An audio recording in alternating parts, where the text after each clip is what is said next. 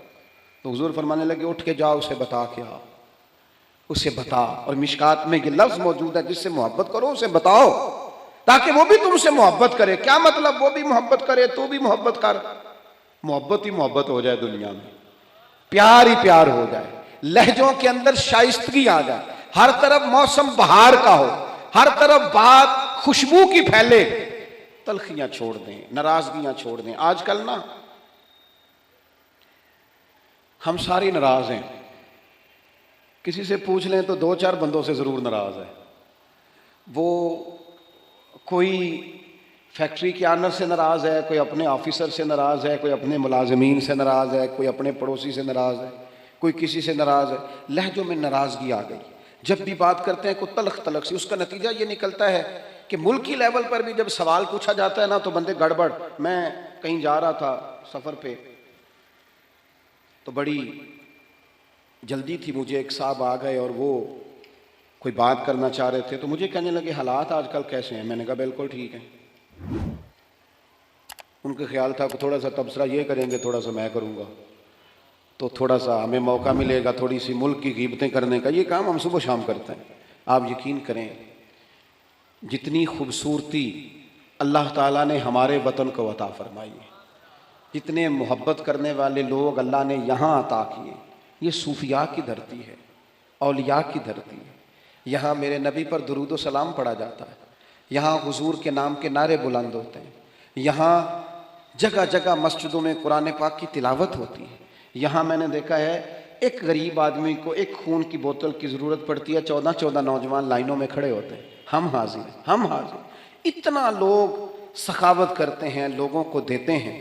یہ سیلاب آیا تھا، مجھے تھوڑا موقع ملا وہاں سفر کرنے کا، حاضر ہونے کا. میں نے دیکھا لوگوں میں بڑی تڑپ، ہمیں بتائیں ہم کیا کر سکتے. وہ دوستوں خوبیاں بھی تو بیان کرو نا، کمزوریاں ہیں انکار نہیں کرتا، لیکن اتنی تلخی، اتنی ناراضگی، ہر وقت کا شکوہ، اتنی پاک سرزمین کے بارے میں ہر وقت لہجوں کے اندر نفرت اور ہر وقت غلط بات. خدا را آپ سوچیں، اسی دھرتی نے، اسی وطن نے کتنے مجاہد پیدا کیے، کتنے شہید پیدا کیے، کتنے دلیر پیدا کیے، کتنے جانے دینے والے پیدا کیے، کتنے مر مٹنے والے پیدا کیے، کتنے للہیت والے. میرا ایک دینی تعارف ہے، میں ایک ادارہ چلاتا ہوں، اس پر موٹا نام میرا ہی لکھا ہوگا، بانیہ ادارہ. لیکن جو لوگ اس میں صبح و شام تعاون کرتے ہیں اور تعاون کر کے ساتھ یہ بھی کہتے ہیں کہ کسی سے ذکر نہ کرنا، کسی سے نام، ان کے خلوص پر شک کیا جا سکتا ہے. وہ بھی تو بڑی جگہوں پر بانی ہیں. اس محفل میں بڑا اسٹیج مجھے دیا گیا ہے، فوٹو میری آ رہی اور ویڈیو میری بن رہی ہے، پر جن بچوں نے کتنی دوپہر سے لے کر یہاں کام شروع کیا، پوسٹر لگائے، پسینے ان کے وجود سے بہے، جیبوں سے پیسے خرچ کیے. نام تو چند لوگوں کا ہوتا ہے، اسٹیج پر تو کچھ اور لوگ آتے ہیں. کیا ان کے خلوص میں شک کیا جا سکتا ہے؟ ان کے دلوں میں محبت کے جذبات موجود تھے. تو یہ سارا کام کیا. خدا را تھوڑا تھوڑا نا نفرتوں کو بھولیں، تھوڑا تھوڑا مزاجوں میں محبت لائیں، تھوڑا تھوڑا مسکرانا شروع کریں، تھوڑا سا اپنی زندگی میں اچھائیوں کو سوچنا شروع کریں، تھوڑا سا مثبت ہو جائیں، تھوڑا سا نا تھوڑی سی مہربانی کریں، تھوڑا سا غور کریں. کسی شخص نے حضرت عمر سے کہا تھا، اپنی بیوی کی شکایت کی تھی، تو آپ فرمانے لگے خدا کے بندے، تیرا گھر سنبھالتی ہے، تیرے بچوں کو پالتی ہے، تو گھر نہیں ہوتا تیری عزت کی محافظ بنتی ہے. چل اگر کچھ غلطیاں کرتی ہیں تو بھی اللہ کی رضا کے لیے معاف کرنا، تو بھی تھوڑا درگزر کا لہجہ اختیار کر. حضرت ابو مسعود انصاری رضی اللہ تعالیٰ عنہ اپنے غلام کو مار رہے تھے، اچانک محبوب آ گئے. حضور نے فرمایا کیوں سختی کر رہا ہے؟ یا رسول اللہ بڑا ہی معاف کرتا ہوں، بڑا ہی معاف کرتا ہوں، آخر کتنا کو کروں؟ تو حضور فرمانے لگے گن کے اگر کرنا ہے تو میرے کہنے پہ 70 دفعہ تو کرنا دن میں۔ اور ایک صحابی سے حضور نے یوں بھی فرمایا پتہ ہے تیرا رب تجھے کتنا معاف کرتا ہے؟ پتہ ہے رب تجھے کتنا معاف کرتا ہے؟ تو اللہ کے بندوں کو معاف کرنے کو تیار نہیں، اپنی طبیعت سے، اپنی مزاج سے نفرت کو نکال پھینکیں، اپنے لب و لہجے میں نا محبت لائیں۔ آپ یقین کریں محبت ہو جائے نا، محبت ہو جائے تو وہ اس طرح کا روپ دھار لیتی ہے کہ کچھ چیزیں نا، وہ کچھ لوگ ایسے ہوتے ہیں جو مانگ کے لیتے ہیں کچھ چیزیں، اور کچھ کا لہجہ اتنا شاندار ہوتا ہے، وفادار اتنے ہوتے ہیں، پیار اتنا کرتے ہیں، انہیں مانگنا پڑتا ہی نہیں، وہ خود بخود سارا کچھ قربان کرنے کو دل کرتا ہے۔ انداز ایسا انوکھا ہوتا ہے۔ میرے ابا جی کہا کرتے تھے، بڑی پنچایتیں دیکھیں، ایک پنچایت نے سب کو لوٹ لیا اور بڑے بڑے سخت دل چودھری بھی رو پڑے، کہنے لگے 5-7 بھائی جھگڑا کر رہے تھے، یہ پلاٹ میں نے لینا ہے، یہ پلاٹ میں نے لینا ہے، تو بیچ میں ایک بیٹھا تھا، اس سے کہا تو کیوں نہیں بولتا؟ کہنے لگا جی جو مرضی ان کو دے دیں، یہ ماں باپ میرے حصے میں آنے چاہیے، ان کی خدمت میں نے کرنی ہے، جو مرضی۔ اور ایک نوجوان کی میرے ساتھ بات ہوئی، آپ یقین کریں، چلیں چند کتابیں پڑھنے کا مجھے بھی موقع ملا اور کچھ دنیا دیکھنے کا مجھے بھی موقع ملا، میں نے اپنے وطن کے سارے کونے دیکھے، ملک سے باہر بھی اللہ نے کچھ موقع دیے۔ ایک دفعہ ایک نوجوان سے میں نے کہا والدین آپ کے ساتھ رہتے ہیں؟ کہنے لگا نہیں جی۔ آپ کی توجہ ہے میری بات پر؟ مجھے اتنا مزہ آیا اس کی بات کا، کبھی کبھی بڑے آدمی کی بات پر بھی بندہ نہیں روتا، ان پڑھ آدمی تھا، وہ میں رو پڑا۔ مجھے میرا اس گھر سے تعلق تھا تو وہ تھوڑے تھوڑے سب بھائی الگ الگ ہوئے، تو مجھے کسی نے بتایا والدین اس کے ساتھ گئے، تو میں نے اس سے کہا والدین کے ساتھ رہتے؟ کہنے لگا نہیں جی۔ میں نے کہا والدین آپ کے ساتھ رہتے ہیں؟ کہتے نہیں، میں والدین کے ساتھ رہتا ہوں، مجھے ابا جی نے رکھا ہوا ہے، ابا نے مجھے رکھا، میں کون ہوتا ہوں ان کو رکھوں، وہ تو بڑے ہیں، انہوں نے مجھے رکھا ہوا ہے، میرے بچے رکھ لیے، ان کی مہربانی۔ میں لہجہ ہی اور ہو گیا، کوئی رنگ ہی اور تھا بات کا۔ اور میرے بھائی جو محبت آپ دیکھیں نا، ایک یہودی بچہ میرے رسول کی بارگاہ میں آتا اور حضور کی خدمت کرتا، یہودی تھا، نہ باپ آتا ہے، نہ بھائی آتے ہیں، نہ چچا آتا ہے، بخاری میں اس کا ذکر موجود، آتا اور محبت کرتا، خالی نوکری کرتا، بیمار ہو گیا، قربان جائیں، اللہ کے رسول تیمارداری کرنے چلے گئے اور حضور اس کے سرانے جا کے بیٹھ گئے۔ وہ یہودی اس بات پر ہی بڑا حیران تھا کہ مجھ غریب کے گھر محبوب آ گئے، اور پھر حضور اس کے گھر جا کے گویا کنواں پیاسے کے پاس چلا گیا، گھر جا کے حضور سرانے بیٹھ کر فرمانے لگے چل پڑھنا کلمہ، پڑھنا کلمہ۔ یہ اس کی محبت تھی، وہ صرف محبت کرتا، وہ تو بچہ تھا، اظہار بھی نہیں کر سکتا تھا، وہ صرف پیار کرتا، لفظوں کا جامہ نہیں پہناتا تھا وہ اپنے معاملات، وہ اپنے عمل سے محبوب سے محبت کرتا، حضور علیہ السلام سے پیار کرتا، اور عمر بھی چھوٹی تھی ابھی، عشق لگا سی کھیڈاں کھیڈ دینوں، تے کھیڈاں بھول گئیاں، کجل پایا سی یار دے ویکھنے نوں، پھر وہ دی یاد وچ روندیاں ہی ڈل گئیاں، حیدر شاہ اس گلی کدے نہ رلدی، پر ہن تے رلدی میں رل گئیاں۔ محبوب فرمانے لگے کلمہ پڑھ لے۔ اس نے اپنے باپ کی طرف دیکھا، ابا جی کیا کہتے ہیں؟ تو والد کہنے لگے پتر جیسے کریم فرماتے ہیں ویسے ہی کر لے۔ اس نے کلمہ پڑھنا شروع کر دیا، اور محبوب وہاں سے اٹھے اور یہ کہتے ہوئے اٹھے کہ شکر ہے اللہ نے اسے دوزخ سے نجات عطا فرما دی، جہنم سے بچ گیا۔ کس بنیاد پر بچ گیا؟ کون سی چیز حضور کو اس کے گھر لے گئی؟ وہ اس کی محبت ہے نا نبی پاک سے، وہ اس کا پیار ہے نا حضور کے ساتھ، وہ وارفتگی، وہ شوق، وہ درد۔ 2-4 دن کے بعد ایک صحابی نے حضور کی زیارت کی، غریب آدمی تھی، اسے ظاہری طور پر نہ چہرہ انور پر کچھ نکاہت نظر آئی، عرض کرنے لگے حضور میرے ماں باپ قربان، میں چہرے پر کچھ کمزوری ظاہری طور پہ دیکھ رہا ہوں۔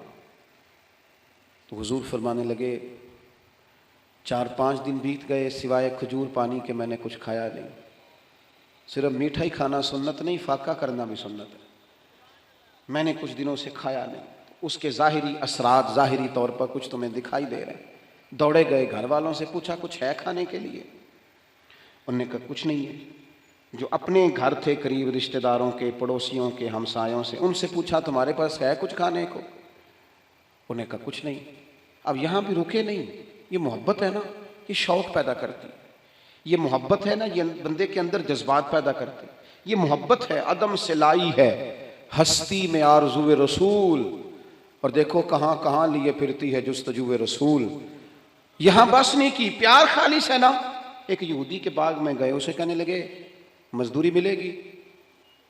کہنے لگا ہے تو صحیح پر مشکل بڑی ہے۔ فرمایا کیا مشکل ہے؟ کہنے لگا گرمی سخت ہے، پانی کنویں کا نیچے چلا گیا ہے، وہ نکال کے درختوں کو سیراب کرنا ہے، اور کام مشکل ہے، گرمی بڑی سخت ہے، کر لو گے؟ فرمانے لگے ضرور کروں گا۔ اجرت کیا دے گا؟ کہنے لگا ایک پانی کا ڈول نکالو گے تو ایک کھجور ملے گی۔ انہوں نے اپنی چادر بچھا لی، ایک پانی کا ڈول نکالتے، بڑا گہرا پانی تھا، سخت پسینہ آتا، محنت کے بعد ہاتھوں پہ چھالے پڑ گئے، ایک کھجور ایک ڈول پر ملتی، تینوں لب دیاں آپ گواچے تے سانو اپنی خبر نہ کوئی، ساتھوں تے پارے نہیں ککھ گلیاں دے، سانو تے آکھ دے لوگ شدائی، ننگ نموس دا ساڑ کے چولا، اساں گل پہنے ہیں تاج گدائی، او سجنا اپنا آپ گوایا ہے تاں یار نے چاتی پائی۔ فرماتے ہیں وہ میں نہ کھجوریں نکالتا رہا، ایک ایک کھجور، جب میری چادر پر میرے کپڑے پر کچھ کھجوریں جمع ہو گئیں تو میں نے سمیٹا، سینے سے لگائیں، خرامہ خرامہ حضور کی بارگاہ میں پہنچا۔ کریم مسجد نبوی شریف میں تشریف فرما تھے۔ یہ کوئی بہت قیمتی چیزیں بظاہر نہیں ہیں، میری بات کو سمجھیے، یہ کچھ سونے چاندی کا گفٹ نہیں ہے، لیکن اس کے پیچھے جو درد ہے، اس کے پیچھے جو محبت ہے، اس کے پیچھے جو خلوص ہے، اس کے پیچھے جو وارفتگی ہے، جو شوق ہے، یہی دین کو مطلوب ہے، یہی دین کا مقصود ہے، یہی مومن کو تازہ دم رکھتا ہے، اسی سے اندر درد پیدا ہوتا ہے، اور یہی چیز ہے جو انسان کو منزل کی طرف لے کر کے جاتی ہے۔ ہم نا باتوں کی حد تک عاشق رہ گئے ہیں، عشق کا اظہار نہ شعروں سے ہوتا ہے، نہ باتوں سے ہوتا ہے، نہ نعروں سے ہوتا ہے، نہ جلسوں سے ہوتا ہے۔ وہ تو رات کو تنہائی میں بیٹھ کے اپنے دل سے پوچھ پیار کتنا ہے، وہ تو پوچھ اپنی آنکھوں سے کہ یہ کہاں کہاں روتی ہیں تو محبت میں کیوں نہیں روتی۔ یہ تو خالص قلبی کیفیت اور قلبی واردات کا نام ہے۔ وہ کھجوریں لے کر حضور کی بارگاہ عالی مرتبت میں حاضر ہوئے، کریم چٹائی پہ بیٹھے تھے، زمین پر تشریف فرما۔ کھجوریں جب حضور کے سامنے رکھیں تو محبوب نے یوں نظر اٹھائی، تیری ایک نظر کا کمال ہے اور میری زندگی کا سوال ہے۔ وہ کھجوریں محبوب نے ایک اٹھائی اور کھجور کو پہلے منہ میں رکھا، اور پھر ان کے سارے وجود کو پسینے میں شرابور دیکھا، ہاتھوں کے چھالے دیکھے، تو حضور فرمانے لگے اتنی گرمی میں اتنی محنت، اس موسم میں اتنی مشقت، اتنا بوجھ، پر میں کس چیز نے تجھے مجبور کیا یہ کام کرنے پر؟ آخر کوئی جذبہ تو پیچھے ہوگا۔ کئی دفعہ بچے روتے ہوتے ہیں، کئی دفعہ ماں باپ بیمار ہوتے ہیں، کئی دفعہ بہنوں کی شادی کرنی ہوتی ہے، کئی بار گھر میں کوئی بیمار ہوتا ہے، کوئی جذبہ ہوتا ہے نا جو بندے کو لے جاتا ہے۔ اور بھائی کس چیز نے مجبور کیا؟ غریب آدمی تھے، سادے بندے تھے، گھٹنے زمین پہ رکھے تو رو پڑے، کہنے لگے یا رسول اللہ کوئی نہیں مجبور کر سکتا، ہمیں تو آپ کی محبت نے مجبور کیا ہے۔ یہ محبت ہے جو لے گئی، یہ محبت ہے۔ حضرت عمر بن جموح 4 بیٹے لے کے میدان احد میں آئے تھے، 4 بیٹوں سمیت، کل کمائی انسان کی اولاد ہوتی ہے، اور خود ان کی ٹانگ ایک تھوڑی چھوٹی تھی، لنگڑا کے چلتے تھے۔ 4 بیٹوں کو حضور کی بارگاہ میں پیش کر کے تھوڑی دیر کے بعد خود بھی جنگ کا لباس پہن کے آ گئے، تو محبوب فرمانے لگے آپ کے تو 4 پتر آ گئے ہیں، تو آپ نے کوئی لباس پہن لیا ہے؟ تو عرض کرنے لگے حضور لنگڑے جنت میں نہیں جائیں گے، حضور میری طرح کے لوگ نہیں جائیں گے۔ فرمایا کیوں نہیں؟ کہا حضور پھر مجھے بھی قبول فرمائے۔ یہ محبتیں تھیں، یہ خلوص تھا۔ میں آپ سے عرض کروں، آج تک امت مسلمہ میں جو زندگی ہے، جو توانائی ہے، اور امت کی نبض جو چل رہی ہے، اس کی جو غذا ہے وہ رسول اللہ کی محبت ہے۔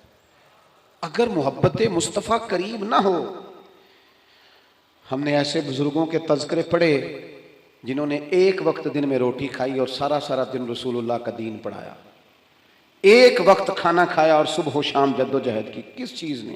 حضور کی محبت نے، نبی پاک کی غلامی نے اس کام لگا دیا۔ آج نا ایک تو میڈیا کا زور، تبصروں کی شدت، اور ویڈیو میں الجھے ہوئے لوگ، اور پتہ نہیں کیا کیا دیکھتے، کیا کیا سنتے، کس کس قسم کی چیزوں کو دیکھتے اور دلوں کو سخت کرتے لوگ۔ وہ جو محبت کے سوتے تھے وہ تھوڑے سے کمزور پڑ رہے ہیں۔ ایک تو رات کو نا ہر صورت کچھ درود و سلام پڑھ کے سویا کرو، ہر صورت نا محبوب کی ایک نعت سن کے سویا کرو اپنے دل، اور یہ معاملات تنہائی میں کرو، تنہائی میں اپنے لہجے میں کچھ چیزیں ایسی پیدا کرو، آپ خود اپنے آپ کو دیکھو، انسان سب سے بڑا خود گواہ ہوتا ہے کہ میں کہیں سخت تو نہیں ہو گیا، کہیں میرا رویہ تلخ تو نہیں ہو گیا، کہیں کسی مقام پر میں کسی تکبر کا شکار تو نہیں ہو گیا۔ اپنے آپ سے خود بات کریں، اپنے آپ کو ٹٹولیں اپنے آپ۔ حضرت عبداللہ ابن سلام رضی اللہ تعالیٰ عنہ بڑے عالم صحابی ہیں اور صاحب حیثیت تھے، گھر میں بیٹے بھی تھے، غلام بھی تھے، پھر بھی ایک دن لکڑیوں کا گٹھا سر پہ رکھ کے نا گزر رہے تھے رستے سے، تو ایک صحابی نے کہا آپ کے گھر میں بیٹے بھی ہیں، غلام بھی ہیں، تو خود کام کر رہے ہیں؟ فرمانے لگے وہ میرا نفس ذرا بڑا ہو گیا تھا، کہنے لگ گیا تھا تو بڑی شے ہے، میں ذرا اسے نا صحیح کر رہا ہوں، اس کو تھوڑا سا نا اپنے اوپر خود نہیں، اب ڈھونڈتا پھرتا ہوا ہے اقبال اپنے آپ کو، آپ ہی گویا مسافر آپ ہی منزل ہوں میں۔ اپنے آپ کو دیکھیں، وارفتگی اور شوق اپنی طبیعت میں پیدا کریں، لہجوں سے ساری نفرتیں بھگا دیں۔ کوئی غلط کراس ہی کر گیا نا پھر کیا ہوا؟ کچھ جملے بعض اوقات بڑے اچھے لکھے ہوتے ہیں گاڑی کے پیچھے بھی، ایک جملہ مجھے بڑا ہی پسند ہے، بڑا ہی پسند ہے، اکثر گاڑیوں کے پیچھے لکھا ہوتا ہے تو لنگ جا ساڈی خیر ہے۔ آپ یقین کریں خیر ہے، کچھ بھی نہیں ہوتا، 5 منٹ لیٹ ہو جائیں۔ کوئی غلط کراس کر گیا، 2-4 ہارن دے گیا، تھوڑا تلخ ہو گیا تو کیا ہے بلا ہم؟ کوئی کر گیا نا بات تو پھر کیا ہوا؟ کسی نے کو 2-3 جملے ہمارے بارے میں مخالف بول دیے تو مثلا کیا ہے؟ ہم مٹی دے تے مٹی رہنا ہی ایویں کادی بلے بلے، آج مٹی دے اتے بندے آتے کل مٹی دے تھلے، اتنا زیادہ اپنے آپ کو بڑا کر لینا اور خود بخود ہی کر لینا، اور ہر وقت تلخ رہنا، ہر وقت ناراض رہنا۔ اگر کسی وقت کوئی نام بھی سلام لے سکے اور اگر کسی وقت کو پوری توجہ نہ بھی کر سکے تو کیوں کہتے ہو کہ بندہ متکبر ہے؟ یوں کیوں نہیں کہتے کہ کوئی پریشانی ہوگی؟ یوں کیوں نہیں سوچتے کہ اس کی طبیعت خراب ہوگی؟ او بھائی کچھ تو مجبوریاں رہی ہوں گی، یوں ہی کوئی بے وفا نہیں ہوتا۔ کسی جگہ غور کر لو، کہیں کسی شخص کو کوئی تکلیف نہ ہو، لیکن وہ ہم نے نہ تھوڑی تھوڑی باتیں، اب تو نہ ہمیں کوئی بات پتہ چلتی ہے نہ ہمارے پاس کوئی یقینی خبر ہوتی، ہم اپنے گھر میں بیٹھ کر سوچ کر ہی کہ فلاں اس طرح کا ہے، نرا سوچ کے ہی ناراض ہو جاتے ہیں۔ کوئی ہمارے پاس اس کی دلیل نہیں، کوئی ثبوت نہیں، کوئی پروف نہیں، فلانا بندہ اس طرح کا ہے، سوچ کر ہی ناراض ہو گئے 100%۔ تو یہ آج کچھ محبت لے کے جانی ہے، کچھ ناراضگیاں چھوڑ دینی ہے، کچھ بندوں کو نہ خود بخود ہی معاف کر دینا، کچھ لوگوں کے بارے میں نہ دل کو ہلکا پھلکا کر کے سونا، کہیں نہ کہیں کوشش کرنی ہے یار آج کے بعد نہ تھوڑا پیچھے بھی سیٹ مل گئی تو ہو جائے گا گزارا، کوشش کرنی ہے کہ یار کوئی حرج نہیں ہے، اگر کوئی بندہ کوئی تلخی کر بھی جائے گا تو کوئی حرج نہیں، ہم نے اپنے لہجے کو گڑبڑ نہیں کرنا، محبتوں کو فروغ دیں، محبتوں کے ساتھ جئیں، محبتوں کو آگے رکھیں۔ ساری دنیا میدان میں نکلتی ہے جیتنے کے لیے، لیکن کچھ حضرت جنید بغدادی کی طرح میدان میں ہارنے کے لیے بھی اترتے ہیں۔ وہ کہتے ہیں یار نہیں، اپنوں سے، بزرگوں سے، بڑوں سے، قریبیوں سے، محبت والوں سے کوئی جیتا تو نہیں نہ جاتا، کوئی عرض نہیں، ہم ہار جائیں گے، کوئی فرق نہیں پڑتا۔ کبھی کبھی میدانوں میں ہارنے کے لیے بھی اترو۔ اس کی وجہ یہ ہوتی ہے کہ چھوٹے بچے کو نا کئی دفعہ باپ اس کے ساتھ پنجا لڑاتا ہے نا تو جان بوجھ کے اس لیے ہارتا ہے کہ میرا پتر خوش ہو جائے، تو کبھی کبھی اس لیے بھی ہار جانا چاہیے کہ اپنے ذرا خوش ہو جائیں گے، ذرا ان کے دل کو تسلی ہو جائے گی، ذرا کچھ تھوڑا سا نا ان کی طبیعت میں قرار آ جائے گا۔ تھوڑا سا محبت کا فروغ کریں، اپنے لہجوں سے نفرتوں کو دور کریں۔ اللہ کی بارگاہ میں دعا کرتا ہوں اللہ تعالیٰ اس حاضری کو قبولیت کا درجہ عطا فرمائے۔